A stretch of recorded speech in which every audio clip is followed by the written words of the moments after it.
Alpha Queen faced the tornado of night, until the Lunar Wolf-Dog revealed a hidden prophecy. Capitula 1. They say you can't hear your own soul dying. They're wrong. I've been listening to mine scream for 3 years, ever since the crown was placed on my head, and my husband's body was lowered into the royal crypt.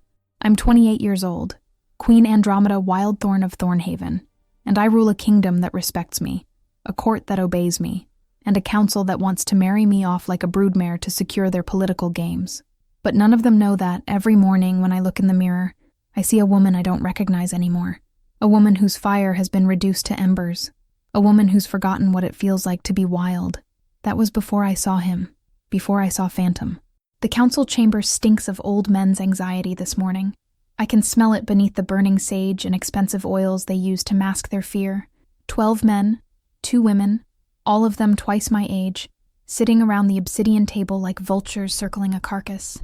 My carcass. They don't look at me like their queen. They look at me like a problem that needs solving. Lord Castellan slams his fist on the table, making the crystal goblets shudder. Your Majesty, with all due respect, this creature has injured 3 guards.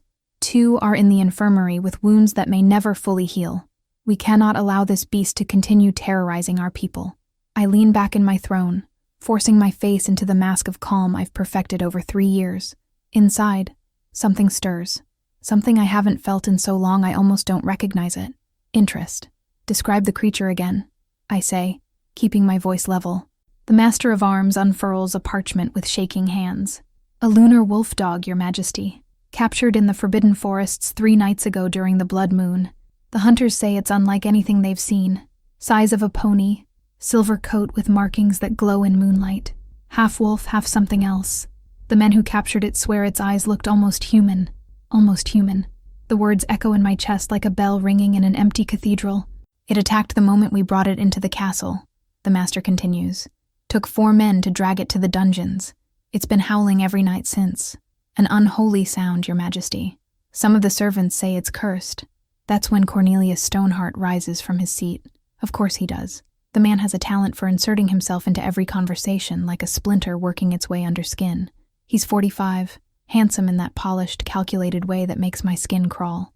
Alpha nobility, 3rd in line for some distant throne, and he's been circling me like a shark since my mourning period ended 6 months ago. Your Majesty, he says, and his voice is honey over gravel. Allow me to handle this unfortunate situation. I have the finest beast hunters in 3 kingdoms. They can put the creature down humanely. Quickly. You need not trouble yourself with such unpleasant matters. He places his hand on the back of my chair as he says it. Not quite touching me, but close enough that I can feel the heat of his palm near my shoulder. The presumption of it makes my jaw clench.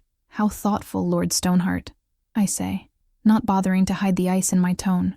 But I don't recall asking for your intervention.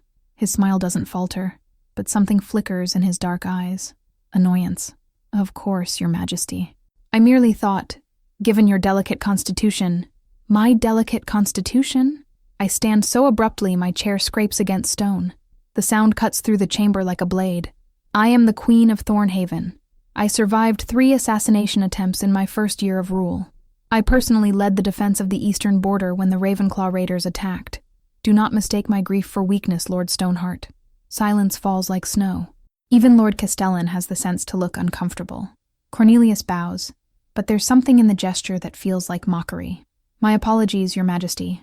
I meant no offense. Liar. He means every word. He and the council have been pressuring me to accept a marriage proposal for months. A queen must have a king, they say. The kingdom needs an heir, they insist.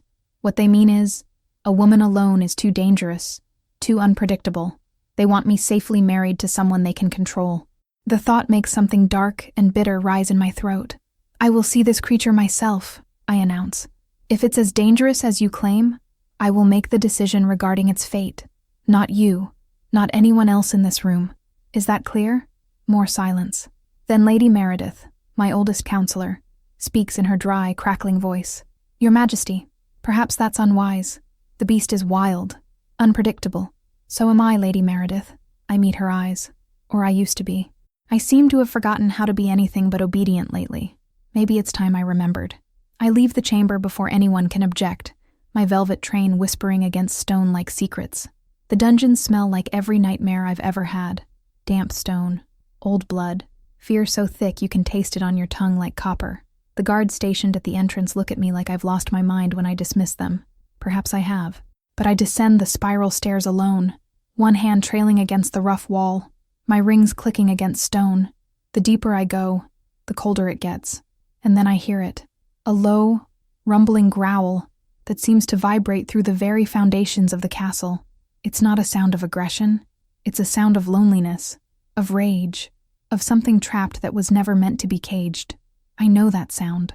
I make it every night in my dreams. The cell is at the very bottom, where they keep the worst criminals, the ones too dangerous to house anywhere else. When I round the corner, I see him, Phantom. I don't know why that name comes to me, but it does. It fits. He's massive, far larger than the reports suggested, the size of a warhorse, with a coat that shimmers like liquid silver in the torchlight.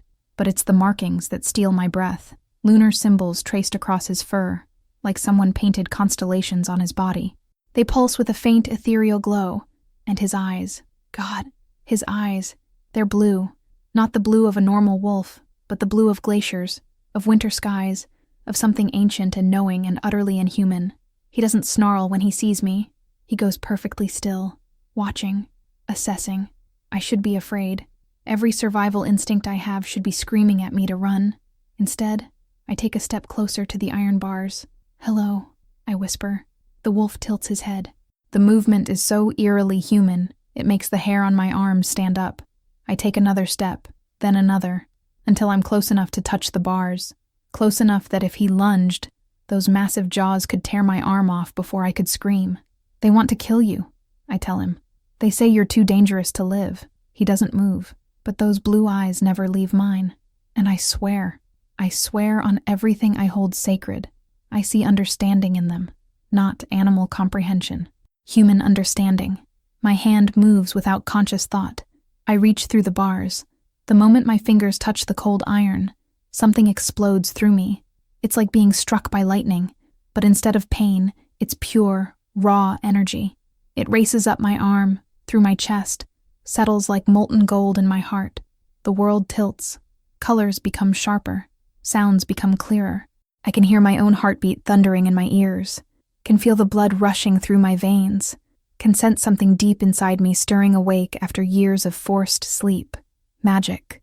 The word appears in my mind, like it was placed there by someone else. I stumble backward, gasping, my hand tingling where it touched the iron. Phantom watches me with those impossible eyes, and I could swear he looks satisfied. "What are you?" I breathe. He doesn't answer. Of course he doesn't. He's an animal. A wolf. A beast. But he's not. And I know it.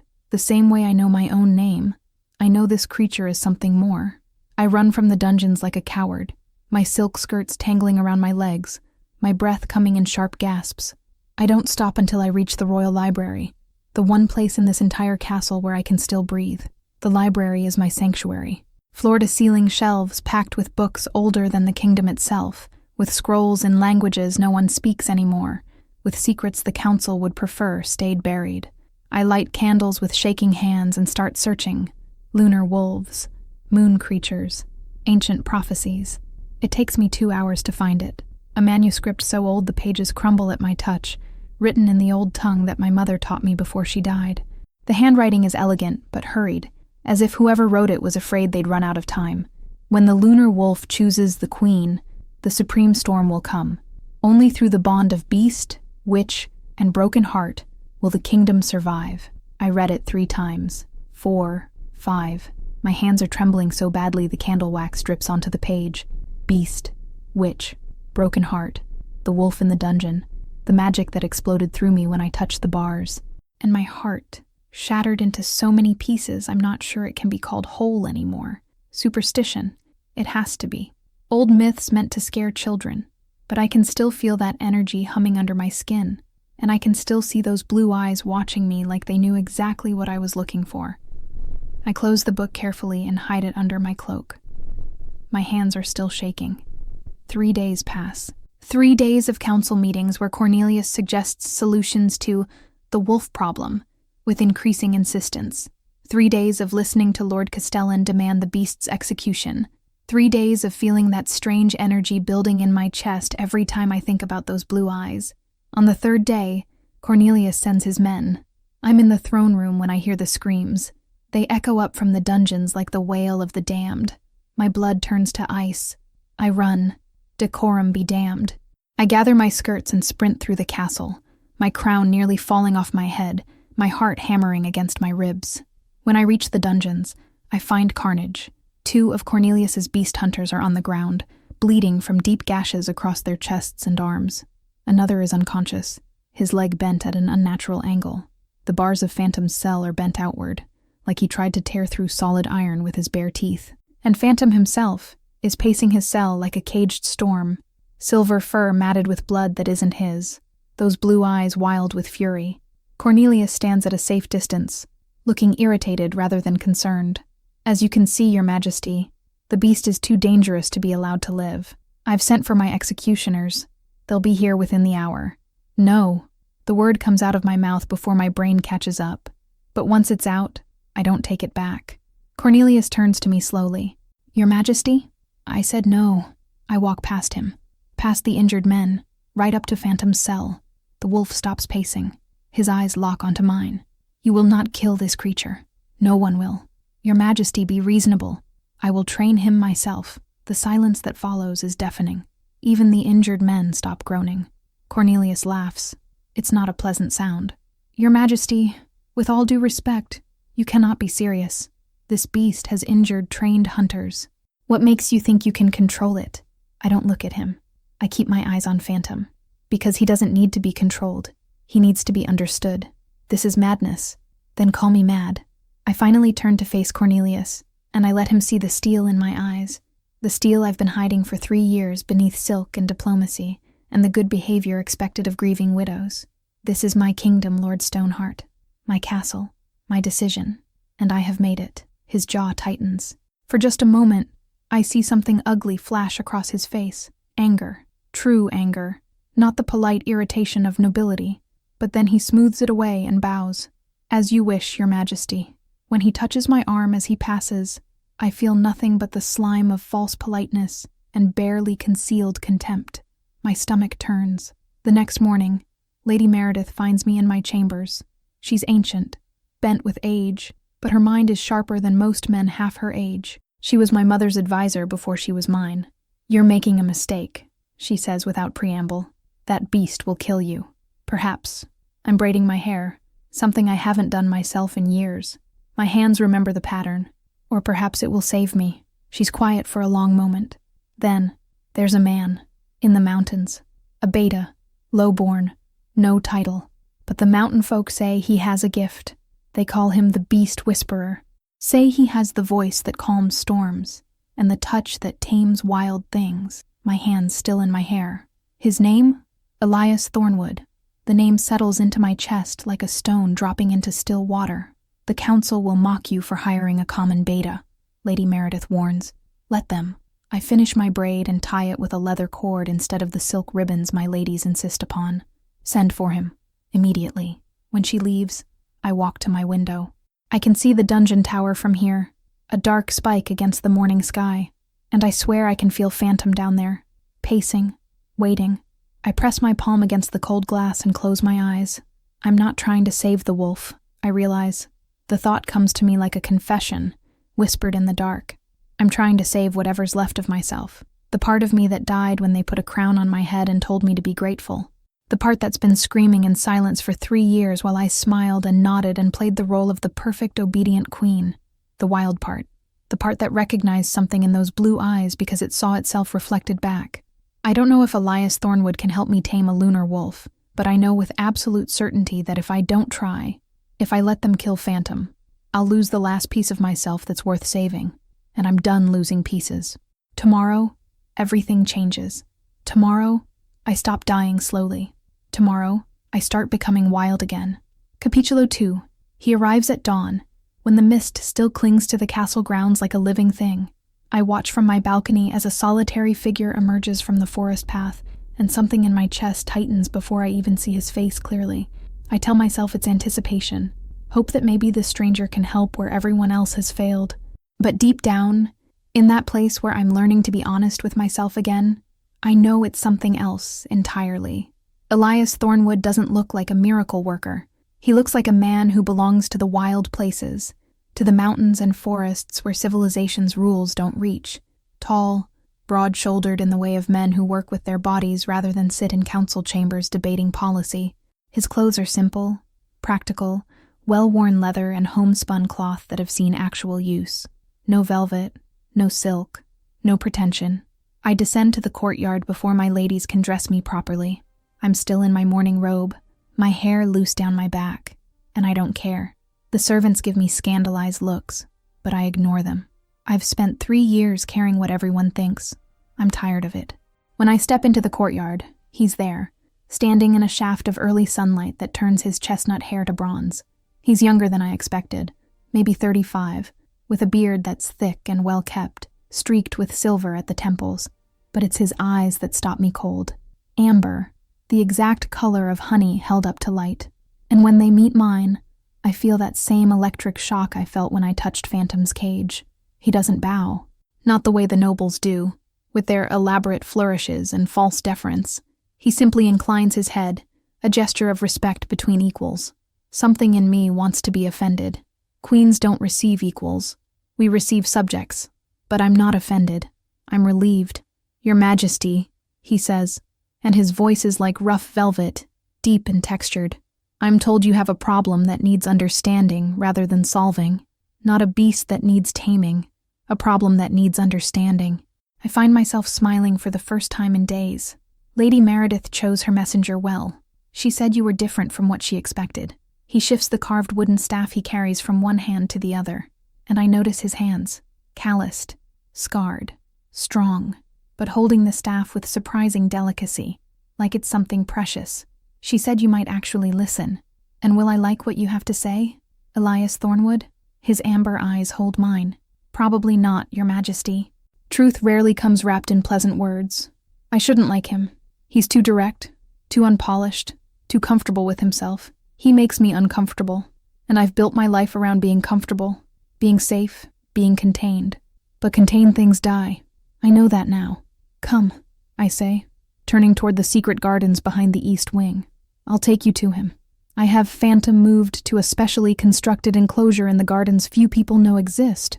They're my private sanctuary, walled in by ancient hedges taller than 2 men, accessible only through a hidden door in the library. The enclosure itself is temporary, iron bars forming a cage large enough for Phantom to move, but secure enough that he can't break free. When we enter the garden, I hear Elias's breath catch, not from fear, from wonder. Phantom is pacing the perimeter of his cage, silver coat gleaming in the dappled sunlight filtering through the oak trees overhead. Those lunar markings on his fur seem to pulse with their own inner light, even in daylight. He's magnificent, and terrible, and utterly wild. By the old gods, Elias whispers. A true lunar wolf. I thought they were extinct. So did everyone. I keep my distance from the cage, remembering the electric shock from before. The hunters found him in the Forbidden Forest during the blood moon. He's been here for 5 days. In that time, he's injured 6 men and bent solid iron bars. The council wants him dead. Of course they do. Elias moves closer to the cage, and I resist the urge to grab his arm, to pull him back to safety. They always want to kill what they don't understand. Phantom stops pacing. Those blue eyes fix on Elias with an intensity that makes my skin prickle. May I? Elias asks, gesturing to the cage door. My heart lurches into my throat. He'll kill you. Will he? Elias looks at me, and there's something in his expression that's both gentle and challenging. Your Majesty, may I be frank? I hired you for your honesty, not your flattery. Then let me ask you this. When you look at that creature, what do you see? I open my mouth to say danger, beast, threat, but that's not what I see. What I see is myself, caged, pacing, desperately wild and desperately alone. I see something that doesn't belong in chains, I whisper. Elias nods slowly. Then trust that he sees the same in you. Before I can stop him, he opens the cage door and steps inside. Every muscle in my body locks. I can't breathe, can't move, can only watch as Elias Thornwood walks directly toward a creature that has torn through trained hunters like parchment. Phantom doesn't attack. He goes utterly still, ears forward, Watching this strange man approach with something that looks almost like curiosity, Elias stops 3 feet away. He doesn't try to touch the wolf, doesn't make himself smaller or larger. He simply stands there, present and calm, and then he does something that makes my throat tighten with emotion. He sits down, right there on the ground, cross-legged, defenseless. "Hello, brother," he says quietly, not to a beast, to an equal. "I know what it's like to be caged by others' fear. I know what it's like to be called dangerous, simply for being what you are." Phantom tilts his head. The gesture is so human it sends chills down my spine. "She wants to understand you," Elias continues, and I realize with a start that he's talking about me, but she doesn't know how yet. She's forgotten what it means to be wild. Maybe you can teach her. Maybe she can teach you. Maybe you can learn together. The wolf takes a step forward, then another. My heart is hammering so hard I'm sure it'll burst through my ribs. Phantom lowers his massive head until his muzzle is inches from Elias's face. One bite. That's all it would take. One snap of those powerful jaws and Elias Thornwood would be dead. Instead, Phantom exhales a long breath right into Elias's face. And then, impossibly, he lies down, right there, in front of this stranger who treats him like an equal instead of a threat. Elias reaches out slowly and rests his hand on Phantom's silver head. I realize I'm crying, silent tears streaming down my face, and I don't even know why. When Elias emerges from the cage 10 minutes later, Phantom is sleeping peacefully. The first time he's stopped pacing since his capture. "He doesn't need to be tamed, Your Majesty," Elias says, closing the cage door gently. "He needs to be understood, like all of us." I can't speak, can't find words, so I just nod. "If you truly want my help," Elias continues, "you need to understand something. I can't train him to obey you. I can only teach you how to communicate with him, how to respect his nature while he learns to respect yours. It will take time, patience, and you'll need to be willing to get your hands dirty." I look down at my soft, pampered hands that have held quills and teacups and nothing more substantial for 3 years. "When do we start?" I ask. His smile is like sunrise. Right now. The next 6 weeks blur together in a way that makes time feel both infinite and impossibly brief. Every morning, I wake before dawn and go to the secret garden. Every morning, Elias is already there, sitting outside Phantom's enclosure, speaking quietly to the wolf in words I can't quite hear. He teaches me things I never learned in all my years of royal education. How to read Phantom's body language, the angle of his ears, the set of his shoulders, the subtle shifts in his breathing that indicate fear versus curiosity versus challenge. How to move with confidence but without aggression. How to be strong without being domineering. Strength without wisdom is tyranny, Elias tells me one morning, as I practice approaching Phantom's cage without triggering his defensive instincts. Wisdom without strength is impotence. You need both. I'm learning that he speaks in philosophies. Mountain wisdom passed down through generations of people who live close to the earth, close to their instincts. It should sound simple, maybe even simplistic, but every word lands in my chest like a hammer striking an anvil, forging something new. The nobles think strength is about control, I say, sitting on the ground outside the cage. Phantom is watching me, those blue eyes tracking every movement. About bending others to your will. That's not strength, that's fear disguised as power. Elias is carving something from a piece of wood, his hands moving with practiced precision. Real strength is knowing when to yield, when to be soft, when to let go. I watch Phantom pace. I don't know how to let go. I've spent 3 years holding everything so tightly I've forgotten what it feels like to relax. Then perhaps, Elias says gently, that's what you need to learn here. Not how to control him, how to free yourself. His words hit me like a physical blow, because he's right. I'm not learning to tame Phantom. I'm learning to untame myself. The breakthrough comes on a morning heavy with summer heat. I've been working with Phantom for an hour, using the hand signals Elias taught me, trying to get the wolf to move from one side of the enclosure to the other without verbal commands. It's delicate work. One wrong move, one flash of frustration or impatience, and Phantom shuts down completely. But this morning, something is different. I feel centered in a way I haven't in years. Grounded. When I give the signal, Phantom doesn't hesitate. He moves fluidly across the space, sits exactly where I indicated, and looks at me with something that might actually be respect. He did it, I breathe. Elias, he actually did it. The joy that explodes in my chest is so pure, so unexpected, that I don't think. I just spin around and throw my arms around Elias's neck. The world stops. I'm pressed against his chest, and I can feel the solid warmth of him through his worn linen shirt. He smells like pine needles and clean sweat and something earthier, something masculine and utterly intoxicating. His arms come up reflexively to steady me, those calloused hands resting lightly on my back, and I feel the strength in them, the gentleness. I pull back just enough to look up at him, and our eyes meet. Amber and whatever color mine are, I've forgotten.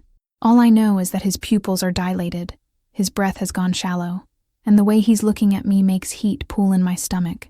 His hands are still on my back. I can feel each finger like a brand through the thin fabric of my training clothes. This close, I can see the silver threaded through his beard, the small scar above his left eyebrow, the way his lips are slightly parted. I should step back. I should apologize.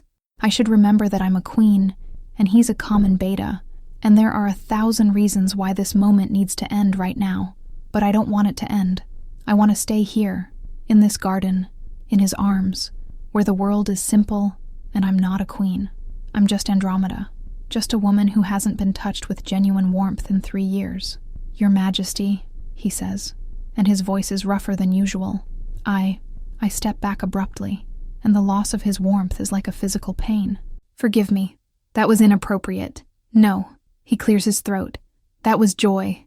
There's nothing inappropriate about joy. But we both know that's not entirely true, because the heat still simmering between us isn't just joy. It's something else, something dangerous. That night, I dream of calloused hands and amber eyes and the smell of pine. I wake tangled in my silk sheets, breathless and aching, and I'm horrified at myself, at my traitorous body that wants something I can't have. The rumors start 3 days later. I should have expected them. Cornelius Stoneheart doesn't take rejection well, and my continued refusal to announce our engagement has made him desperate. The queen spends her mornings alone with a common beta, the whispers say, in the secret gardens, doing gods know what. She's been seen embracing him. She laughs with him, touches his arm, looks at him in ways queens shouldn't look at servants. Lady Meredith brings me the gossip over afternoon tea, her ancient face creased with concern. The court is talking, Your Majesty. Lord Stoneheart is using it to pressure the council. He's saying that if you won't accept a proper match, you'll damage the kingdom's reputation beyond repair. I set down my teacup so hard it rattles. So I'm to marry a man I despise because the alternative is spending time with someone who actually sees me as human. I'm not saying it's right, Lady Meredith says carefully. I'm saying it's reality. Queens don't have the luxury of private friendships with inappropriate people. Inappropriate. The word tastes like poison. He's teaching me things that will help me rule this kingdom better than any lord in that council chamber ever could. He's teaching you to be free. Her eyes are sad. And free queens make people very, very nervous. The confrontation comes on a morning thick with tension. I'm working with Phantom, practicing the more complex commands Elias has taught me. When I hear the garden door slam open with enough force to make the hinges scream, Cornelius strides in like he owns the place, flanked by 2 of his men. His handsome face is twisted with barely controlled rage. So this is where you've been hiding, he says, looking between Elias and me with undisguised contempt. Playing with animals and peasants while your kingdom begs for proper leadership. I stand slowly, keeping my voice level. Lord Stoneheart, you're trespassing in my private gardens. Your private gardens? He laughs, ugly and sharp. Everything in this kingdom is mine by right, Andromeda.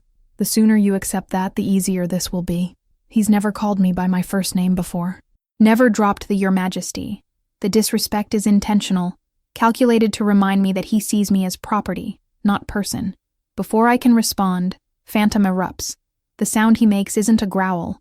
It's a roar, deep and primal, filled with such rage that even Cornelius's guards stumble backward. Phantom throws himself against the bars of his cage with enough force to make them shudder. His lips are pulled back from fangs that could tear through armor, and those blue eyes are fixed on Cornelius with murderous intent. "Control your beast," Cornelius shouts, but I can hear the fear under his anger. Elias moves between Cornelius and the cage, his hands raised in a calming gesture, not directed at Cornelius, at Phantom. "Easy, brother," Elias says in that low, soothing voice. "She's safe. I won't let him harm her." Impossibly. Phantom settles. Not completely. He's still tense. still watching Cornelius like he's prey, but he stops throwing himself against the bars, and that's when I understand. He feels what I feel, I say, the realization washing over me like cold water. When I'm tense around you, Cornelius, he becomes violent. When I'm relaxed around Elias, he's calm. Cornelius's face goes pale, then red. Are you saying this beast is somehow connected to you? I'm saying he's more perceptive than most of my council. I step closer to Cornelius, and I let him see the steel in my eyes. I'm saying you should leave, now, before I decide that Phantom's instincts about you are correct. For a moment, I think he'll refuse. I can see him weighing his options, calculating whether his authority supersedes mine in this moment. Then Elias shifts slightly, and though he doesn't touch his staff, the implication is clear. Cornelius is outnumbered in more ways than one. This isn't over, Cornelius hisses at me. The council will hear about this, about your inappropriate behavior, your neglect of duty, your get out. My voice cracks like a whip. Cornelius flinches. He leaves, but the look he gives me promises retribution. When he's gone, I'm shaking so hard I can barely stand. Elias touches my elbow gently, steering me to a bench under the oak tree. Breathe, he says quietly. Just breathe. I try, but all I can think is that I've just made an enemy of the most powerful noble in my court, that the rumors will get worse now, that the pressure to marry him will become unbearable. I can't do this, I whisper. I can't be who they want me to be and still be myself. Then don't. Elias sits beside me, careful to maintain a respectful distance. Be yourself. Let them adjust. You don't understand. I'm a queen. I don't have that luxury. You're a woman before you're a queen, and that woman is dying inside those silk prisons you wear. The truth of it breaks something open in my chest. I feel tears coming and I can't stop them. 3 years of holding everything in, of being strong, of being perfect. And here in this garden, with this man who barely knows me, I finally crack. I cry silently, my hands covering my face, my shoulders shaking. I expect Elias to leave, to be uncomfortable with my tears the way men usually are. Instead, he just sits, present, steady, not trying to fix me or stop my crying, just being there. When the tears finally stop, I feel emptied out, raw, but also lighter somehow. I don't know who I am when I'm not being queen, I admit. I've forgotten, or maybe I never knew. Elias is quiet for a moment. Then, maybe it's time to find out. I look at him, at this man with amber eyes and calloused hands, and a gentleness that feels like coming home. We're too close. The space between us is charged with something electric, dangerous. He leans in, just slightly. Just enough that I can feel his breath on my lips. Just enough that if I tilted my head up, closed that final distance, we could... I stand so abruptly I almost trip over my own feet. I should go, I say, not looking at him. It's late. The council will be looking for me. I flee like a coward, leaving Elias sitting alone under the oak tree. But that night, I dream of amber eyes and almost kisses, and the feeling of being truly seen for the first time in years. And when I wake, I know something has changed irrevocably. I'm lying there, staring at the ceiling, when I hear it, a howl. Not the aggressive howl of an angry beast, but something else, something that sounds almost like a call. Phantom. I throw on a robe and run barefoot through the castle, not caring who sees me, not caring about propriety or reputation or anything except that sound pulling me like a rope around my ribs. When I burst into the garden, I find Phantom standing in the center of his cage, head thrown back, howling at the moon filtering through the oak leaves. But it's not just howling.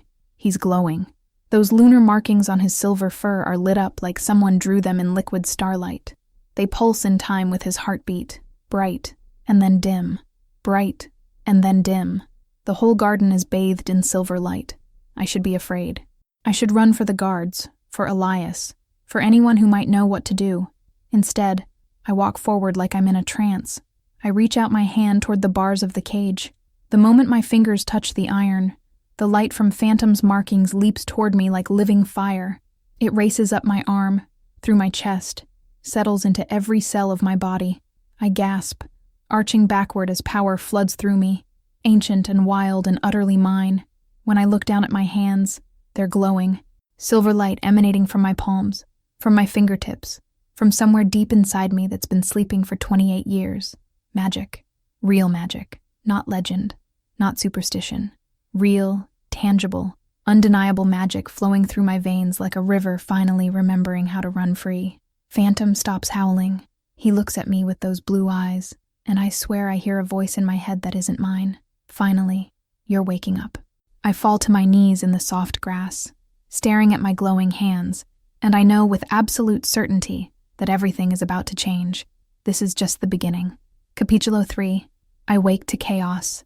Not the kind that exists in the world, but the kind that's erupting from inside my own body. The crystal vase on my nightstand shatters without anyone touching it. The curtains billow open though there's no wind. My skin is buzzing, crackling with energy that wants out, that needs release, and I have absolutely no idea how to control it. When I try to sit up, every object in my bedroom shifts. Books fly off shelves. My jewelry box dumps its contents across the floor in a cascade of gold and silver. The mirror cracks down the middle with a sound like breaking ice. I'm terrified, but underneath the terror is something else, something that feels dangerously like exhilaration. My hands are shaking when I press them against my face, trying to breathe, trying to center myself the way Elias taught me. That's when I feel it, the emotions bleeding through from somewhere else, fear, confusion, and beneath it all, a steady, anchoring calm that doesn't belong to me. Phantom. I'm feeling Phantom's emotions, and he's feeling mine, because I can sense his concern wrapping around my panic like a blanket trying to smother fire. But there's something else too. Another presence at the edge of my awareness. Warmer, human, steady as mountains. Elias. I don't let myself think about propriety or scandal or what the court will say. I throw on a robe over my nightgown and run barefoot through the castle halls, following that warmth like a compass, pointing true north. The servants' quarters are in the eastern wing, far from the luxury of the royal apartments. The hallways here are narrow, plain stone instead of marble, lit by simple torches instead of crystal chandeliers. A few early rising servants stare at me with wide eyes as I pass, their queen running through their domain like a mad woman. But I don't care. I can't care. Not when my skin feels like it's trying to split open and release lightning. Elias's room is at the end of a long corridor. I know which one because I can feel him behind the door, that steady calm calling to the chaos inside me. I knock once, twice, then give up and push it open without waiting for permission. He's sitting on the edge of a narrow bed, pulling on his boots, and when he looks up and sees me, something flashes across his face too fast for me to name. "Your Majesty," he says, standing quickly. "What? I can't control it." The words tumble out of me. The magic. It's everywhere. I can feel everything. Everyone. And I don't know how to make it stop. His room is tiny, barely large enough for the bed, a small table, a single chair, but it smells like him. Like pine and herbs and something earthy that makes my racing heart slow just slightly. There are carved wooden figures on the table, animals and symbols I don't recognize, bundles of dried herbs hanging from the low ceiling, a worn book open to a page covered in symbols. Elias closes the door behind me, and I'm suddenly, acutely aware that I'm in a man's bedroom, wearing nothing but a nightgown and a robe, that we're alone, that the space between us is so small, I can feel the heat of his body. "Show me your hands," he says quietly. I hold them out, and they're still glowing faintly with silver light. The glow pulses in time with my heartbeat. Elias doesn't look surprised. He doesn't look afraid. He looks almost relieved. "You knew," I whisper. "You knew this would happen." I suspected. He takes my hands carefully, and the moment his skin touches mine, the chaos inside me settles, just slightly, just enough that I can breathe without feeling like I'm drowning. "Your bloodline. The Wildthorns have always carried magic, passed down through the maternal line, but it's been dormant for so long that most people forgot it was ever there. You knew, and you didn't tell me. Would you have believed me?" His amber eyes hold mine. 3 weeks ago, if I'd walked into your throne room and told you that you were a witch, that your power was sleeping inside you waiting to wake, would you have listened? Or would you have had me thrown out as a madman? He's right. I would have called the guards, would have dismissed him as delusional, would have protected myself from the truth by refusing to hear it. "My people in the mountains," Elias continues, still holding my glowing hands. "We remember the old ways. The true magic that existed before the church taught everyone to fear it. When Lady Meredith sent for me, she told me more than just about a wolf that needed understanding. She told me about a queen who was dying inside her own skin, a woman who had forgotten she was more than a crown. So you came to fix me?" There's bitterness in my voice. To wake up the sleeping witch and save the poor, broken queen? No. His grip on my hands tightens. I came to witness you save yourself. I came to guide, not to control, to offer tools, not solutions. Everything you've done, everything you've become these past weeks, that's been you, not me, you. The glow in my hands is starting to fade, settling back under my skin like a tide going out, but I can still feel it there, waiting, ready to surge again at any moment. I don't know what to do with this, I admit. How do I control something I don't understand? You don't control it. Elias releases one of my hands but keeps hold of the other, and he leads me to sit on the edge of his narrow bed. He kneels in front of me, eye level now, close enough that I can see the silver in his beard, the laugh lines around his eyes. You work with it.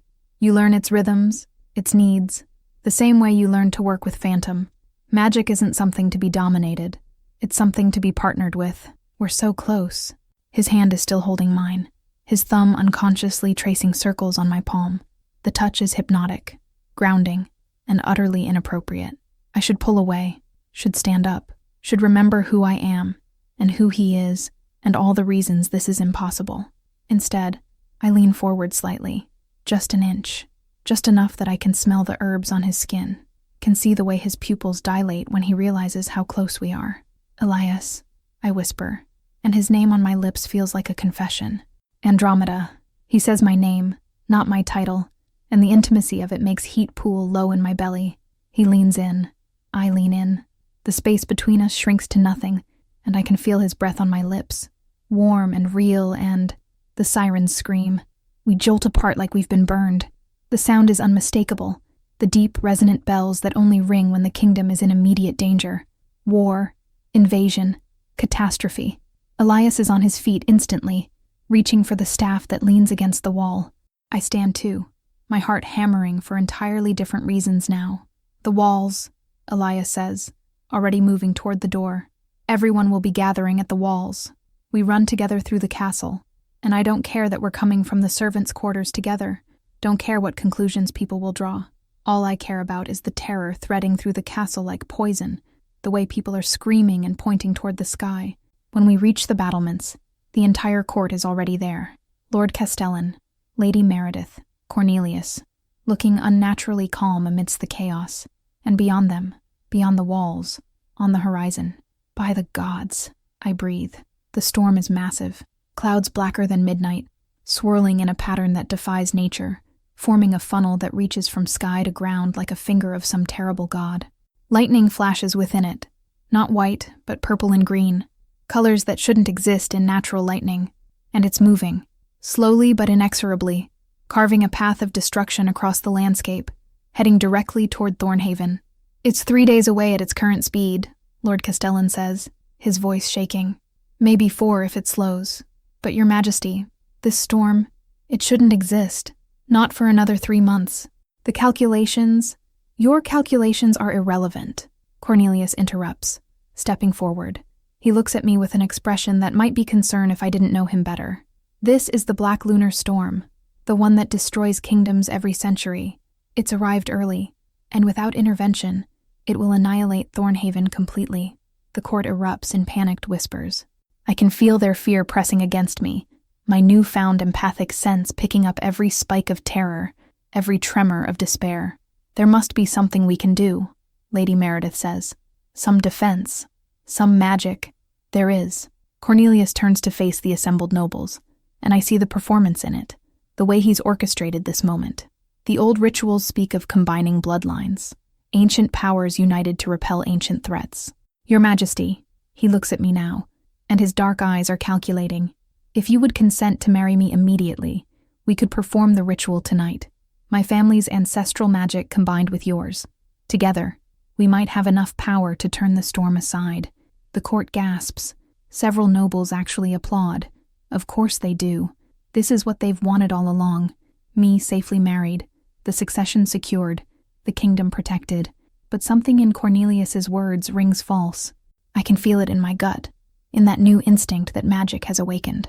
How convenient, I say slowly, that this storm arrives exactly when you need leverage to force my hand. His face doesn't change, but something flickers in his eyes. Your Majesty, I assure you, we need to research, I interrupt. The ancient texts, the original prophecies. Before I agree to anything, I need to understand what we're truly facing. There's no time. Then we'll work quickly. I turn to Elias, who's been standing silent beside me. The library, now. I don't wait for Cornelius's response. I don't wait for the council's permission. I simply walk away, and Elias follows. The forbidden library is hidden behind the main library, accessible only through a door disguised as a bookshelf. Only 3 people have the key. Me, Lady Meredith, and the royal librarian who died 2 years ago, and whose key I never redistributed.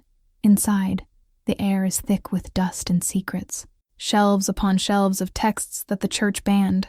Books about magic and ancient bloodlines and rituals that predate the kingdom itself. Help me, I say to Elias, already pulling volumes off shelves. We need everything about the Black Lunar Storm. Everything about protective rituals. Everything about the prophecy, Elias finishes. He's scanning the shelves with the confidence of someone who knows what he's looking for. The one you found before. There was more to it, wasn't there? More that was hidden? How did you? Because hiding truth is what frightened people do. He pulls down a massive tome bound in black leather. And your ancestors were very frightened of what they carried in their blood. We work in frantic silence, spreading parchments and books across the ancient wooden table. My hands are still glowing faintly, and I use it to read in the dim candlelight, the silver light brightening when I need to see details. That's when I find it. A manuscript tucked inside a hollowed-out book, pages that have been deliberately removed from the main prophecy, and hidden. The handwriting is the same as the original text, but these words are different, more specific, more dangerous. 3 souls, 1 destiny, I read aloud. The Reinha must not stand alone against the storm. Bruxa provides power, familiar amplifies, Guardio anchors. Separated, they fail. United, they transcend. Elias goes very still beside me. Guardian, he whispers. Witch, familiar, guardian. I look at him. Phantom is the familiar. That much is obvious. But the guardian, the witch, is you, Elias says quietly. You're the witch. The last wild thorn with the bloodline strong enough to manifest. And the guardian. But I already know. I can feel it in the way my magic responds to his presence, the way the chaos settles when he touches me. It's you, isn't it? He reaches for my hand, the same way he did in his room. The moment our skin connects, I feel it. That electric shock, that sense of rightness. The same thing I felt when I touched Phantom's cage, but different, deeper, more terrifying. Mate bond, Elias whispers, and the words land like stones in still water. No. I pull my hand back like I've been burned. No, that's impossible. Queens don't have mate bonds with common betas. The moon goddess doesn't make mistakes like that. Is it a mistake? His amber eyes are steady, unflinching. Or is it exactly what was meant to happen? I can feel it. God help me. I can feel it. That pull toward him that I've been trying to ignore for weeks, trying to explain away as attraction or gratitude or loneliness. It's none of those things. It's destiny. It's the moon goddess herself, reaching down and saying, this one, this man, this soul, is the other half of yours. I'm a queen, I say desperately. You're a guardian, he finishes. Exactly what you need. Exactly what the prophecy says you need. Before I can respond, the door to the library slams open with enough force to crack the wood. Cornelius strides in, flanked by 4 guards, and the look on his face is no longer calculating. It's furious. Seize him, Cornelius orders, pointing at Elias. The beta has enchanted our queen with foul magic. He's used Feitisaria to seduce her, to turn her against her own people. That's not true, I say, stepping between Elias and the guards. He's done nothing but help me. He's bewitched you. Cornelius's composure is cracking. Can't you see it, Andromeda? The timing of his arrival, the way you've changed, the magic suddenly manifesting. He's been manipulating you from the beginning. The only one manipulating anyone is you. The words burst out of me with enough force that the air around us shimmers. This storm, it arriving early. Your convenient solution that requires my immediate marriage. You did this. Cornelius goes very still. Then slowly, he smiles, and there's nothing human in it. Clever girl, he says, and his voice has changed. Deeper, colder. I wondered if you'd figure it out. Yes, I summoned the storm early. Yes, I planned this, but not for the reasons you think. He lifts his hand. and black fire dances across his palm. Real magic. Dark magic. The kind that stinks of death and corruption. I don't want to rule beside you, Cornelius continues. I want what you carry in your blood. The wild thorn power. Pure and strong after generations of dormancy. I've spent 20 years researching the ritual that will let me take it. All I need is your consent to marriage, the combination of our powers, and then he closes his fist, extinguishing the black fire. Then I drain you dry and become immortal. The court gasps. Several guards actually step away from Cornelius in horror. The storm is real, he says calmly. I didn't create it, merely accelerated its arrival. And it will destroy this kingdom in 48 hours unless you marry me and perform the ritual. Of course, the ritual requires the sacrifice of your familiar. He glances toward the window, and I know he's thinking of Phantom. The wolf dies. The beta traitor dies. But the kingdom lives. Your choice, my queen. She has until dawn to decide, Lord Castellan says weakly. He looks like he might faint. We must convene the council. The council will do as I say, Cornelius interrupts. Or they'll die with the rest when the storm arrives. Guards, take the beta to the dungeons.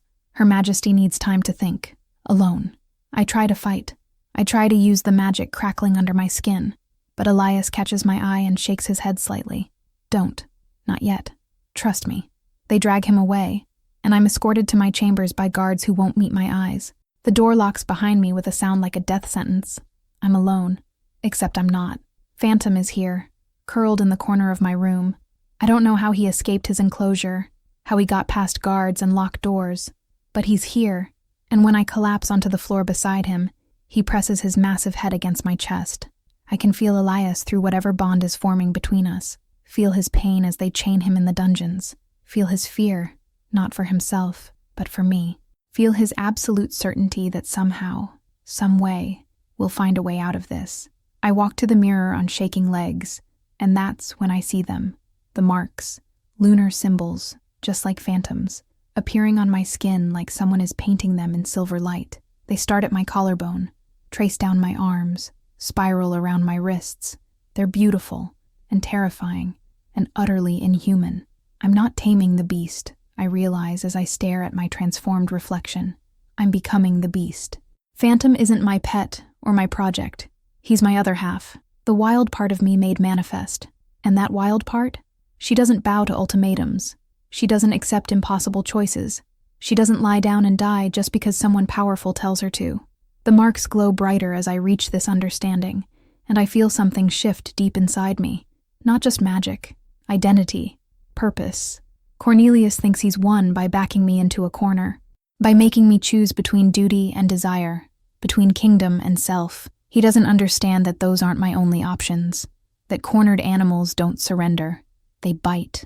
I press my glowing hand against the mirror, and my reflection stares back at me with eyes that have gone from brown to silver blue. Phantom's eyes, my eyes, the same eyes. Tomorrow, I whisper to my wild reflection, we stop playing by their rules. Tomorrow we become something they can't control. Phantom howls softly in agreement, and in the dungeons below, through our fledgling mate bond, I feel Elias smile. Capítulo 4. The hours before dawn are the darkest. That's when the doubts come, when fear whispers its poison, when giving up seems easier than fighting. But it's also when transformation happens, when caterpillars become butterflies, when girls become women, when queens become something more. I sit cross-legged on my bedroom floor with Phantom's massive head in my lap, his silver fur warm under my glowing hands. The lunar marks on my skin pulse in rhythm with his breathing, and I can feel our hearts beating in sync. Not metaphorically, literally. My heart, his heart, one rhythm. They want me to choose, I whisper to him. Kingdom or love, duty or desire. But those aren't the real choices, are they? Phantom's blue eyes open, fixing on mine with that unsettling intelligence. And in my mind, I hear a voice that isn't quite words, but somehow I understand perfectly. You're asking the wrong question. Then what's the right question? Who are you when you stop trying to be what everyone else needs? The answer hits me like lightning. I'm not queen or witch. I'm not ruler or woman in love. I'm not duty or desire. I'm all of it. Every contradictory, impossible, beautiful piece of it. The integration isn't about choosing. It's about accepting. accepting that I can be powerful and vulnerable, strong and soft, wild and wise. The moment I accept this truth, the magic inside me shifts. It stops fighting against my control and starts flowing with it, like a river that's finally found its proper course. I'm ready, I tell Phantom. Are you? He stands, and his form shimmers. Before my eyes, he grows larger, muscles rippling under silver fur, until he's the size of a warhorse. His eyes glow brighter. The lunar marks on his coat pulse with power that makes the air around him shimmer. I rise too, and the magic responds to my intent. My nightgown transforms, threads unraveling and reweaving into something I've never worn, but somehow recognize from ancestral memory. Dark leather pants, a fitted tunic that moves like water, boots that feel like they've always belonged to my feet, and over it all, a cloak that seems woven from moonlight itself. I walk to the locked door of my chambers. The guards outside think they're keeping me prisoner. They're about to learn otherwise. I place my glowing palm against the wood and push, not with my hand, with my will, with magic that answers to me now instead of controlling me. The lock doesn't just open, it disintegrates. The door swings wide, and the two guards outside jump, reaching for their swords. I'm leaving, I tell them calmly. You can let me pass, or you can take a very long nap. Your choice. They glance at each other. At me. At Phantom looming behind me like a silver nightmare. One of them has the sense to step aside. The other, unfortunately, decides to be heroic. My queen, I cannot allow... I don't let him finish. I raise my hand, and a wave of silver energy pulses from my palm. It washes over both guards like a gentle tide. They slump to the floor, unconscious but breathing. I can feel their life forces, steady and strong. They'll wake in a few hours with nothing worse than a headache. I'm sorry, I whisper to their sleeping forms. But I'm done asking permission to save myself. Phantom and I move through the castle like ghosts. Every guard we encounter gets the same treatment, a wave of lunar magic that drops them peacefully into sleep. I hate doing it, hate using my power to override their will. But I hate the alternative more. I won't kill for my freedom. I won't shed innocent blood just because they're following orders. The dungeons are deep below the castle, carved from living rock. The air grows colder with each step down, thick with damp and despair. I can feel Elias now, his presence pulling me forward like a rope tied around my heart. He's hurt, afraid, but not for himself, never for himself. All his fear is for me. The dungeon guards are harder to handle. There are 6 of them, armed and alert. When they see me emerge from the shadows with Phantom at my side, they don't hesitate. They attack. I'm forced to be less gentle. The first 2 go down to concentrated bursts of lunar energy. The third and fourth I trap in vines that sprout from the stone floor, wrapping around their legs and holding them fast. The 5th actually manages to swing his sword at me before Phantom's massive paw sends him flying into the wall. He hits hard but gets up groaning, which means he'll live. The 6th guard drops his weapon and runs. Smart man. Elias! I call into the darkness. Where are you? Here. His voice comes from the deepest cell, rough with pain. Andromeda, you shouldn't have come. If Cornelius finds out, let him find out. I'm already at his cell, pressing my hands against the iron bars. The metal glows white-hot under my touch, then melts like wax. I'm done caring what he thinks. The cell door swings open, and what I see makes rage explode through me like a supernova. Elias is chained to the wall, his wrists bloody where the iron has cut into his skin. His shirt is torn, revealing bruises that are already turning purple across his ribs. There's dried blood at the corner of his mouth. His amber eyes are dimmed with pain, but when they find mine, they light up with something that makes my heart stutter. Relief, joy, love. You came, he whispers. Always. I'm across the cell in 3 steps, my hands shaking as I reach for his face. I'll always come for you. The chains fall away at my touch, iron links shattering like glass. Elias slumps forward and I catch him, my arms going around his waist to support his weight. He smells like blood and sweat and fear, but underneath it all, he smells like pine and earth and home. Let me see, I murmur, pulling back just enough to examine the damage. My hands move over his chest, his ribs, my magic flowing from my fingertips without conscious thought. The bruises fade, the cuts seal. The blood disappears as if it was never there. Your magic, Elias says wonderingly. You've mastered it. Not mastered. Partnered with. I cup his face between my palms, and his beard is rough against my skin. Are you hurt anywhere else? Did they? He cuts me off by pulling me against him. His arms wrap around me, strong despite the torture he just endured, and he buries his face in my hair. I was so afraid, he admits against my neck. Not of what they'd do to me, of what Cornelius would do to you, of losing you before we ever really had each other. I pull back just enough to look at him. His amber eyes are burning with intensity, with everything we've both been holding back for weeks. You're not going to lose me, I say fiercely. Not now, not ever. Andromeda.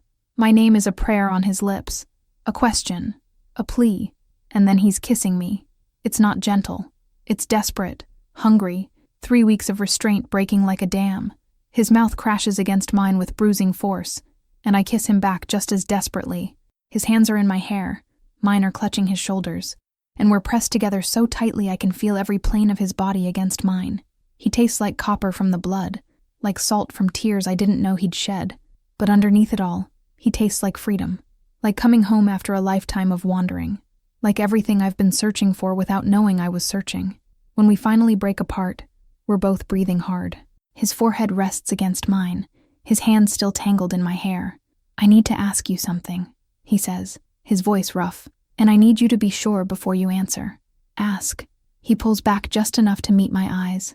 His hands move to cup my face, calloused thumbs brushing over my cheekbones with heartbreaking gentleness. Can I claim you? The words come out barely above a whisper. Can I mark you as mine before the moon goddess? Before we face what's coming, I need you to be completely bound to me. Not just emotionally, not just magically, completely. I know what he's asking. The claiming bite. The mark that will seal our mate bond permanently, that will tie our souls together in a way that can never be undone. It's sacred, intimate, irrevocable. Yes, the word comes out strong, certain, without hesitation. I've been yours since the moment you walked into my garden. I just didn't know it yet. His eyes close briefly, like he's offering a prayer of thanks. When they open again, they're glowing faintly amber, and I realize his wolf is close to the surface.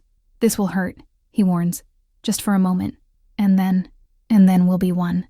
I tilt my head, exposing the curve of my neck. Do it. Make me yours. He lowers his head slowly, giving me every chance to change my mind. His breath is warm against my skin, making goosebumps rise across my arms. His lips brush the junction of my neck and shoulder, soft as a whisper. Forever, he murmurs against my skin. Forever, I agree. Then he bites. The pain is sharp and bright, a lightning strike of sensation that makes me gasp, but it only lasts a heartbeat before it transforms into something else entirely. Heat, pleasure, power. I feel his soul rushing into mine like a river meeting the ocean, and mine rushing into his, and we're mixing, merging, becoming something new while still remaining ourselves. The lunar marks on my skin flare brilliantly, silver light so bright it turns the dungeon cell into midday. I feel more marks appearing around the bite, swirling patterns that burn themselves into my flesh with exquisite intensity. And through it all, I can feel Elias, not just physically, emotionally, spiritually. Every fear, every hope, every desperate moment of love he's held back for weeks. It floods into me, and I flood into him, and we're drowning in each other, and it's perfect. Phantom howls, not in warning or fear, but in triumph. The sound echoes through the dungeons like a song, like a blessing, like the moon goddess herself giving her approval. When Elias finally releases me, we're both shaking. The mark on my neck is burning, pulsing in time with my heartbeat. I can feel it glowing without looking, can feel the pattern it's made on my skin, and on Elias's wrists. Silver marks are appearing, bands of lunar light wrapping around his forearms like bracers, marking him as mine just as surely as I'm marked as his. The moment the marks finish forming, the world explodes. Power, raw, unfiltered, magnificent power erupts from both of us. The dungeon walls crack, the ceiling shakes. Above us, I can feel the entire castle trembling as our combined magic announces itself to the world. I gasp, falling to my knees, and Elias goes down with me. We're still clutching each other, still connected in every way that matters. But now I can feel things I couldn't before.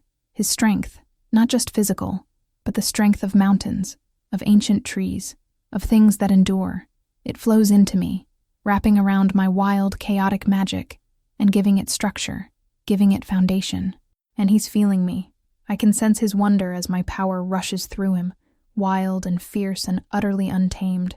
But now he's part of it. Now he can help me direct it, channel it, use it without being consumed by it. We're not just bound, we're balanced. He's the earth to my lightning, the stone to my river, the anchor that lets me fly without floating away. Through the bond, memories start flowing. Not mine, his, but also older than both of us. Ancestral memories passed down through his bloodline just like the magic was passed through mine. I see mountains, ancient druids who lived before kingdoms, before crowns, before anyone thought to cage magic and call it dangerous. They were the guardians, chosen by the old gods to protect the witches, to anchor their power, to ensure the wild magic never consumed them. Elias didn't just happen to be in the mountains when Lady Meredith sent for him. He was called, the same way Phantom was drawn to me, the same way the prophecy foretold. 3 souls, 1 destiny, witch, familiar, guardian. We were always meant to find each other. I see it now. I breathe, pulling back to look at him. I see everything. You're not just my mate. You're my guardian, my anchor. You were chosen for this, just like I was. Just like Phantom was. Elias agrees, looking at the massive wolf who's watching us with satisfaction in his blue eyes. 3 souls, always meant to be together. I help Elias to his feet, and we're both steadier than we should be after what just happened. The bond has already started working, his strength supporting mine energizing his. We need to move, I say, looking toward the dungeon entrance. Cornelius will have felt that. He'll know what we've done. Good. Elias reaches for his staff, which is leaning against the wall where the guards must have left it. The moment his hands touch the wood, it transforms. The simple walking stick shifts, grows, reshapes itself into a spear of living wood, the tip hardening into a point that gleams like metal. I look down at myself and will my own transformation. The cloak of moonlight solidifies into armor, lightweight but stronger than steel. My hair, which has been falling around my face, pulls itself back into a warrior's braid. Phantom shakes himself, and his form shifts again. He's even larger now, his presence commanding enough to make the air around him shimmer. When he looks at me, I hear his voice clearly in my mind for the first time. Ready, my queen? Ready, I say aloud. Then I look at Elias, at my mate, my guardian, my anchor. Together? Always together. He takes my hand, and even that simple touch sends power crackling between us. We walk out of the dungeon 3 abreast. Me in the center, Phantom on my left like a silver warhound, Elias on my right with his druid spear held ready. We're not prisoners anymore, not victims, not people who can be controlled or contained or made to choose between impossible options. We're something new, something powerful, something that's about to remind Cornelius Stoneheart why you should never corner a wild thing. When we emerge into the castle courtyard, dawn is just breaking over the walls. The storm is visible on the horizon now, close enough that I can hear its roar like distant thunder, close enough that the first winds are beginning to buffet the castle walls. And standing in the center of the courtyard, surrounded by guards who look terrified to be there, is Cornelius. He's changed too. The glamour of humanity he'd been wearing is gone, revealing what he really is. His eyes are solid black, like looking into a void. Dark energy crackles around his hands. Behind him, symbols are drawn on the courtyard stones in what looks like blood, forming a ritual circle. When he sees us, he smiles. It's the smile of a predator who thinks he's already won. I was hoping you'd come, he says, his voice echoing with unnatural resonance. It would have been disappointing to destroy everything without an audience. Tell me, how does it feel knowing that everything you love is about to die? Your mate, your familiar, your kingdom, all because you were too proud to accept the inevitable. I step forward, and my lunar marks blaze so brightly that several guards shield their eyes. The only thing that's inevitable, I say, my voice carrying the echo of Phantom's growl and the steadiness of Elias's strength, is your defeat. Cornelius laughs. Bold words from a queen who just discovered her power. Do you really think you can match me? I've been studying dark magic for 2 decades. I've killed for it, sacrificed for it. What have you done except play with your pet wolf and fuck your peasant mate? The crude words are meant to wound, to make me doubt. Instead, they make me smile.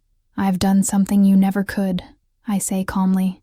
I've learned that real power doesn't come from stealing it from others. It comes from accepting yourself completely, from loving without fear, from being willing to sacrifice not others, but yourself. The storm roars closer. Lightning splits the sky, purple and green and utterly wrong. Cornelius raises his hands, and the ritual circle at his feet starts to glow. "Then let's see whose power is greater," he snarls. "Let's see if your love can save you when I rip this castle apart stone by stone." I take Elias's hand on one side, rest my other hand on Phantom's massive head. "Love isn't going to save me," I tell Cornelius. "Love is going to destroy you." The battle for Thornhaven begins. Capítulo 5. The courtyard becomes a battlefield, and I become something I was never allowed to be before. Not just a queen, not just a witch, not just a woman in love. All of it, everything. The complete, uncontained truth of who I am. Cornelius strikes first, his hands weaving symbols in the air that leave trails of black fire. The dark magic screams toward us like a living thing, and I can smell it. Sulfur and rot and wrongness that makes my stomach turn. I don't think, I just react. My hands come up, and silver light pours from my palms, meeting his darkness in the space between us. When they collide, the sound is like thunder cracking directly overhead, and the force of it sends shockwaves rippling across the courtyard. The guards scatter. The ones loyal to Cornelius try to hold their ground, but even they look terrified of what's happening. This isn't the kind of fight they were trained for. This is magic, raw and primal, and beyond mortal understanding. "Impressive," Cornelius says, his black eyes gleaming with malicious amusement. "But you're still just a child playing with forces you don't understand. I've been preparing for this moment for 20 years. What have you had? A few weeks of practice with your pet?" Phantom growls, a sound so deep it vibrates through my bones. I can feel his rage mixing with mine, can feel Elias's steady strength anchoring both of us. "I have something you'll never have," I tell Cornelius. "I have people who choose to stand with me. Not out of fear, not out of greed, out of love. Love," he spits the word like poison. "Love is weakness. Love is what makes you hesitate, what makes you vulnerable." "No." I step forward, and Phantom moves with me, perfectly synchronized. "Love is what makes me strong enough to do this." I unleash everything. All the power I've been learning to control, all the wild magic that's been sleeping in my bloodline for generations, all of it channeled through the mate bond with Elias, and amplified through my connection with Phantom. It pours out of me in a wave of silver light so bright it turns night into day. Cornelius counters with his own attack, black fire meeting silver light in an explosion that cracks the courtyard stones and sends debris flying in all directions. The air fills with the smell of ozone and burned stone. My ears are ringing. My hands are shaking from the force of maintaining the magic. But I don't stop. Can't stop. Because in that moment, I feel Phantom changing beside me. His form ripples like water, muscles reshaping, bones restructuring. He grows even larger, impossibly large, until he's the size of a small house. But he doesn't lose his wolf shape entirely. Instead, he becomes something new, something hybrid. His body remains wolf, but his eyes gain an almost human intelligence. His posture becomes more upright, and when he opens his mouth, the voice that emerges is both his and mine, speaking directly into everyone's minds. I am her familiar, the manifestation of her magic-given form. For too long, she denied her nature, and I was forced to be wild without direction. Now she embraces what she is, and I become what I was always meant to be, her guardian, her weapon, her truth made flesh. The transformation is complete. Phantom stands beside me in his true form, magnificent and terrible, and I understand now. He was never separate from me. He's been the part of my soul I locked away when I accepted the crown, the wild, untamed, powerful part that I thought I had to sacrifice to be a good queen. I was wrong. That part was never meant to be sacrificed. It was meant to be integrated. "How touching," Cornelius snarls, but I can hear the fear underneath his mockery now. 3 souls bound together, but even combined, you're no match for what I've become. He's right that we're bound, but he's wrong about the rest. I feel Elias move behind me, his spear spinning in his hands. He doesn't have magic like Cornelius and me, but he doesn't need it. What he has is something more fundamental. He's the anchor, the grounding rod. When my magic threatens to spiral out of control, when the power starts to consume me, his presence pulls me back, keeps me human, keeps me whole. "Together," Elias says, and his hand finds my shoulder. The moment he touches me, I feel his strength flowing into me, stabilizing the wild surge of power. "Together," I agree. "Together," Phantom's voice echoes in all our minds. "We attack as one." I channel the magic. Phantom amplifies it, his transformed body acting as a living conduit. Elias anchors it, keeping it focused and controlled. Silver light erupts from us like a tidal wave, crashing into Cornelius's defenses with enough force to shake the castle walls. He stumbles backward, his black fire flickering. For the first time, I see genuine fear in his inhuman eyes. "No," he hisses. "This isn't possible. You're just—" The world explodes. Not metaphorically. The storm that's been building on the horizon chooses that exact moment to arrive. Wind hits the castle with the force of a battering ram, strong enough to rip tiles from roofs and shatter windows. The sky turns black, then purple, then green with unnatural lightning. And then the tornado touches down. I've never seen anything like it. The funnel cloud is massive, easily a mile wide at its base, rotating with such violence that I can see entire trees being ripped from the ground and flung into the air like toothpicks. The sound it makes is beyond description. A roar that drowns out everything else, that makes my bones vibrate, that feels like the world itself screaming. The first edge of it hits the castle walls, and stone explodes, just disintegrates under the force of the wind. The guards who hadn't already fled are running now, abandoning their posts in terror. "You see?" Cornelius is shouting over the roar, but he's backing away too. "You can't fight this. The storm will destroy everything. Your only chance was to marry me, to combine our powers in the ritual. Now you'll all die." A chunk of the castle wall tears away with a sound like the world breaking. The wind shifts, and suddenly we're being pelted with debris, with rain that isn't water, but something black and corrosive that burns where it touches skin. I throw up a shield of silver light, protecting Elias and Phantom, but I can feel my power draining. The storm is too big, too powerful. Cornelius was right about one thing. I can't fight both him and the storm at the same time. I have to choose. Use my remaining power to kill Cornelius, or try to stop the storm and let him escape. Either way, people die. That's when Elias falls. I feel it through the mate bond before I see it, his pain exploding through our connection like a knife in my chest. He's on his knees, blood streaming from a wound in his side where a piece of flying debris caught him. His amber eyes find mine, and there's so much love in them, so much sorrow. "I'm sorry," he says, and I can barely hear him over the storm. "I'm not strong enough to anchor you through this." No, I'm beside him instantly, my hands pressing against the wound, trying to heal it. But my magic is too depleted. I can slow the bleeding, but I can't stop it. "No, you don't get to give up. We do this together, remember? Andromeda." He cups my face with a bloody hand. "There's something I didn't tell you. Something guardians can do." I know what he's going to say before he says it. I can feel it through the bond, the knowledge flowing from him to me. "We can give our lives to the witch we're bound to," he continues. "Transfer all our life force, all our power to them in a moment of supreme need. It would give you enough strength to stop the storm, to save everyone." "No," the word is ripped from my throat. "No, I won't let you die for me. It's what I'm meant to do." His smile is heartbreaking. "I'm your guardian, protecting you, empowering you. That's my purpose, my honor." Fuck honor. I'm crying now, tears mixing with the black rain. I don't want to save the kingdom if it costs me you. Do you understand? I choose you. I choose us. I will let this whole kingdom burn before I let you sacrifice yourself for it. The storm roars closer. The castle is coming apart around us, but all I can see is Elias, bleeding in my arms, offering to die so I can live. That's when Phantom's voice fills my mind, calm and certain despite the chaos. There is another way. I look at my familiar, at this creature who's part of my soul given form. The prophecy says the three souls must unite, Phantom continues, but we've only been working together. We haven't truly united. Not completely. What are you saying? Elias asks, and I realize he can hear Phantom too now. The mate bond has connected all three of us. We can merge, Phantom explains. Not just our powers, but our essences. Become one being, temporarily. Your magic, Elias's strength, my instinct, all combined into a single force. It might be enough, but there's a risk.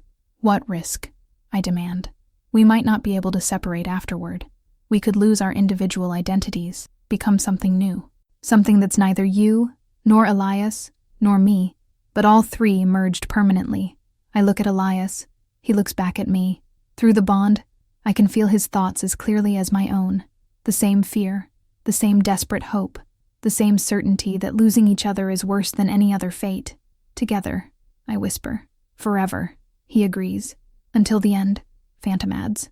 We move as one. Elias takes my right hand despite the wound in his side.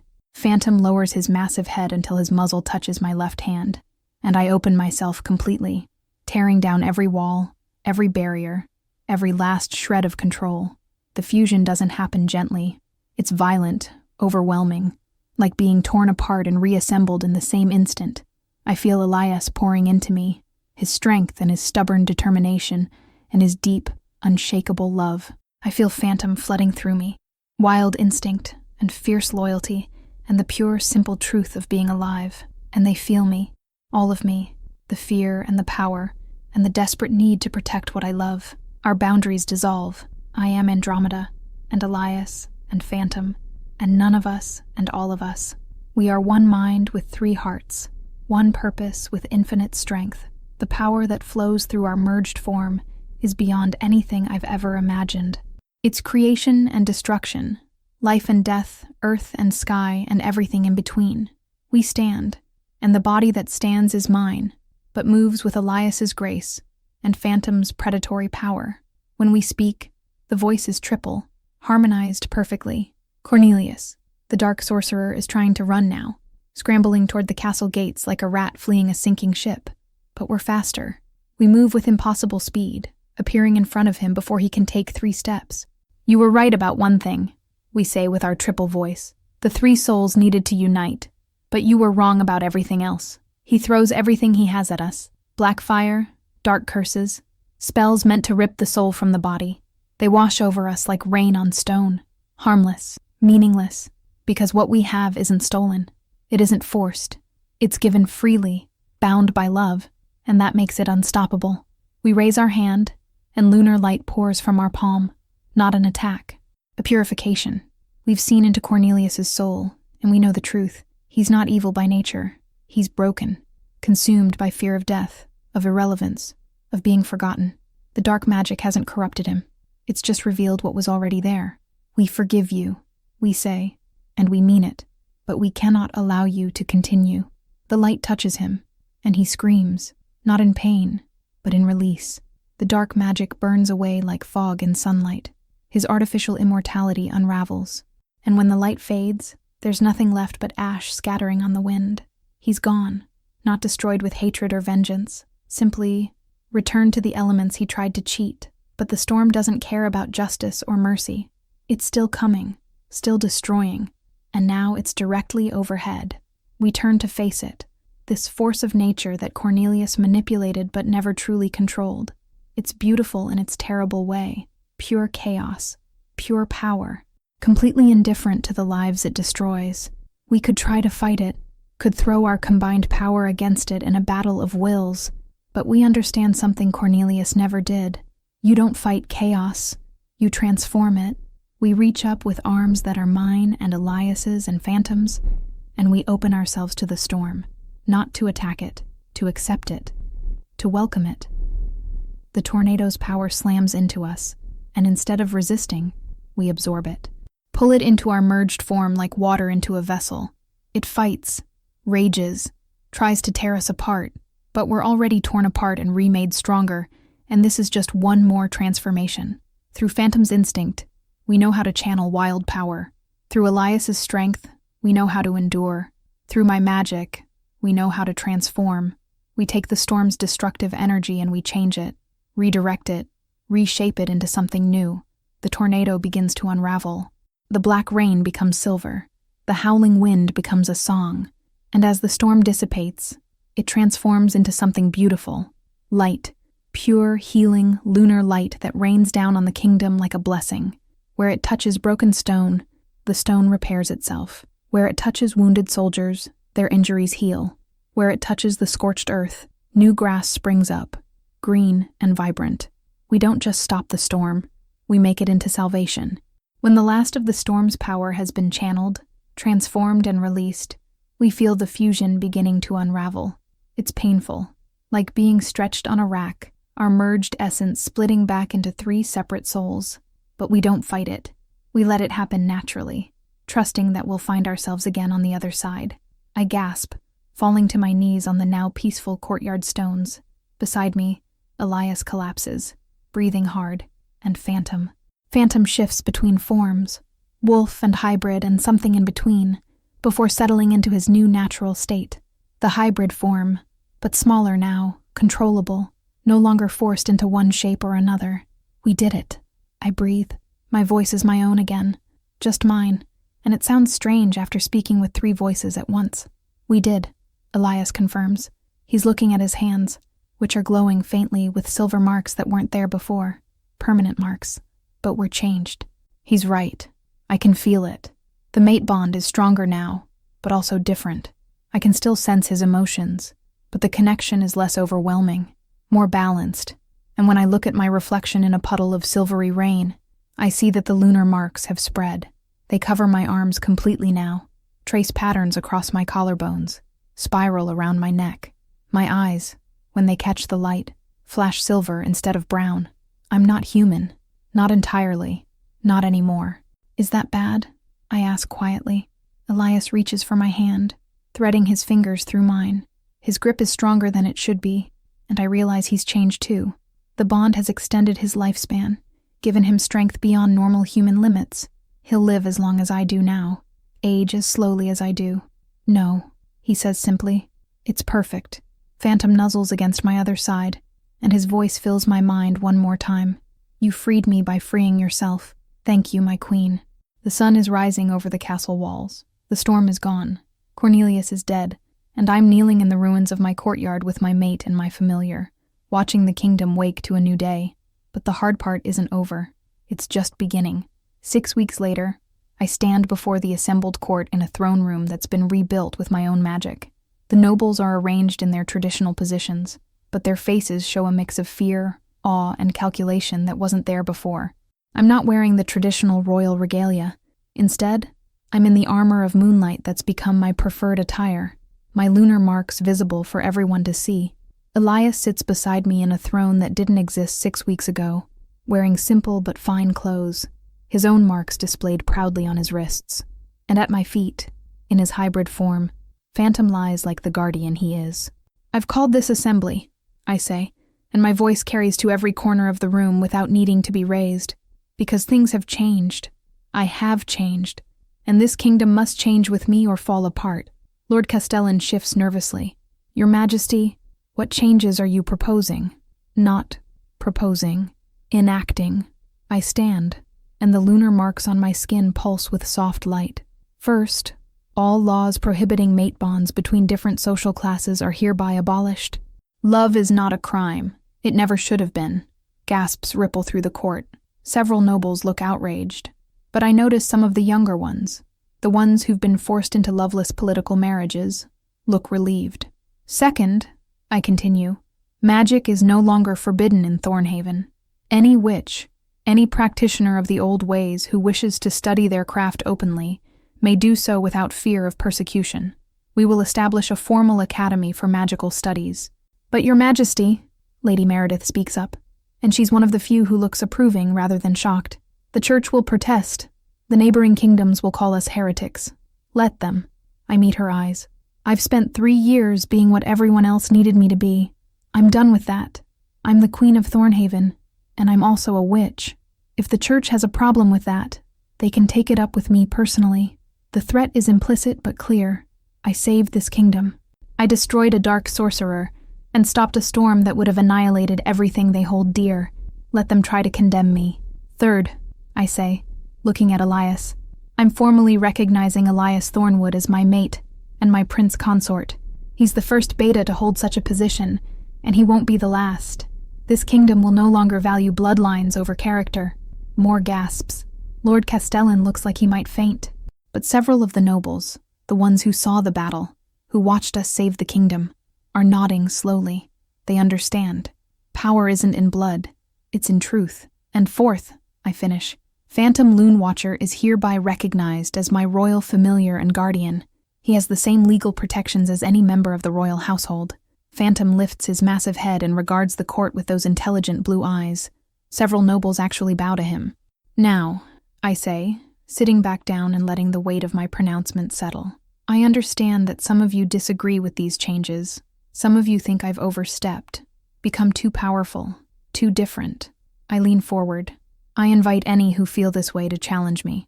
Try to take my throne. Try to prove that the old ways were better. Silence. Heavy, absolute silence. No. I smile, and it's not entirely kind. Then we're agreed. This is the new Thornhaven. A kingdom where magic is embraced, where love transcends class, where people are valued for who they are, rather than what they were born as. Lord Castellan clears his throat. And if the neighboring kingdoms object, if they see our changes as a threat, then they'll learn what Cornelius learned, I say quietly, that you don't threaten what I protect, not if you want to survive. The assembly ends with divided loyalties. Half the nobles swear renewed fealty. The other half leave in stiff silence, no doubt planning how to undermine me politically. I don't care. I've learned that trying to please everyone is the same as pleasing no one. Better to be true and divisive than false and universally accepted. That night, Elias and I stand on the balcony of our shared chambers, looking out over the kingdom we saved. Phantom is inside, sleeping in his favorite spot by the fire in his smaller wolf form. Do you think we did the right thing? I ask, leaning against Elias's chest. Forcing change on people who aren't ready? I think, he says, his arms coming around me, that people are never ready for change, but that doesn't make it less necessary. I turn in his arms to face him. I couldn't have done any of this without you. You know that, right? You could have. He brushes a strand of hair from my face. But I'm glad you didn't have to. We kiss, and it's soft and sweet and perfect. Not desperate like in the dungeon. Not hungry like during the battle. Just right. Just us. When we pull apart, I rest my forehead against his. I spent 3 years dying inside a role that was too small for me, I admit. Trying to tame everything wild about myself because I thought that's what being a good queen meant. And now? Elias asks. Now I know that being a good queen means being completely myself. All of it. The wild parts and the wise parts.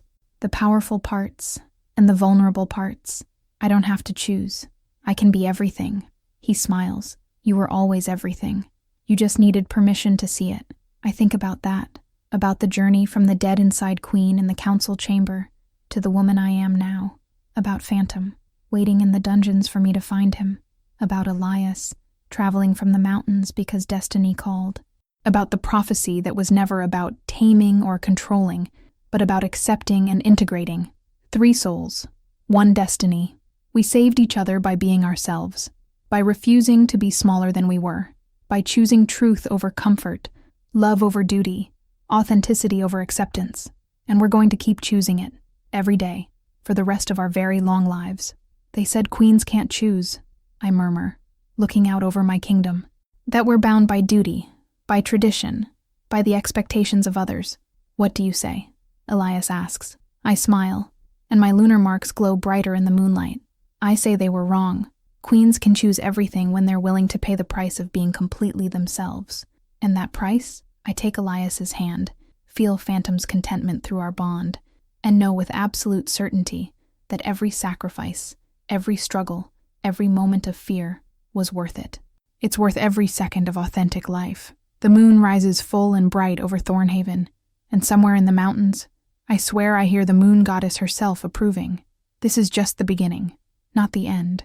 The beginning of a new kind of kingdom, a new kind of queen, a new way of being that honors truth over tradition, love over law, and the wild, untamed parts of ourselves that make us whole. I am Andromeda Wildthorn, witch queen, mate to a guardian, bonded to a familiar, and I am finally, completely, unapologetically free. This is my story, the story of how I stopped dying and started living, the story of how 3 souls became 1 destiny, the story of how a queen remembered how to be wild, and it's only just begun.